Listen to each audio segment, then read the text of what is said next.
नमस्कार भक्तों।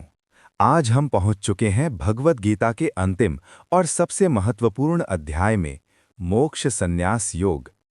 ये अध्याय पूरे गीता ज्ञान का सार है, जहां भगवान श्री कृष्ण जीवन के अंतिम सत्य और मोक्ष का मार्ग स्पष्ट करते हैं। अर्जुन पूछते हैं, हे प्रभु, संन्यास और त्याग में क्या अंतर है? भगवान श्री कृष्ण बताते हैं, संन्यास का अर्थ है कर्मों का त्याग, और त्याग का अर्थ है कर्मों के फल का त्याग, अर्थात कर्म करो पर उसके फल की इच्छा मत रखो। श्री कृष्ण कहते हैं, जीवन में कर्म, ज्ञान और भक्ति तीनों का संतुलन आवश्यक है। हर व्यक्ति का अपना स्वभाव और कर्तव्य स्वधर्म होता है। अपने धर्म का पालन करना ही श्रेष्ठ है, चाहे वो छोटा ही क्यों न हो।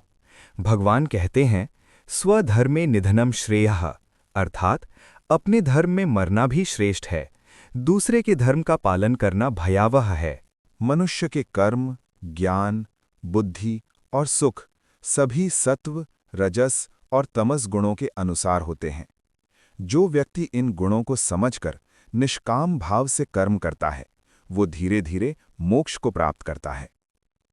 अंत में भगवान श्री कृष्ण अर्जुन से कहते हैं, सर्वधर्मान परित्यज्य मामेकम शरणम व्रज। सब धर्मों को छोड़कर केवल मेरी शरण में आ जाओ, मैं तुम्हें सभी पापों से मुक्त कर दूंगा, तुम शोक मत करो। ये सुनकर अर्जुन कहते हैं, हे प्रभु, अब मेरा मोह नष्ट हो गया है, मैं आपकी आज्ञा का पालन करूंगा। मोक्ष संन्यास योग हमें सिखाता है कि जीवन का अंतिम लक्ष्य केवल सफलता नहीं, बल्कि आत्मा की मुक्ति है। जब हम अपने कर्म भगवान को समर्पित कर देते हैं, तभी सच्ची शांति और मोक्ष प्राप्त होता है।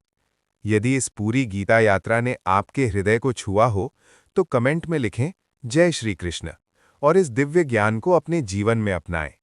चैनल को सब्सक्राइब करें और इस ज्ञान को दूसरों तक भी पहुंचाएं। हरि ओम तत्सत।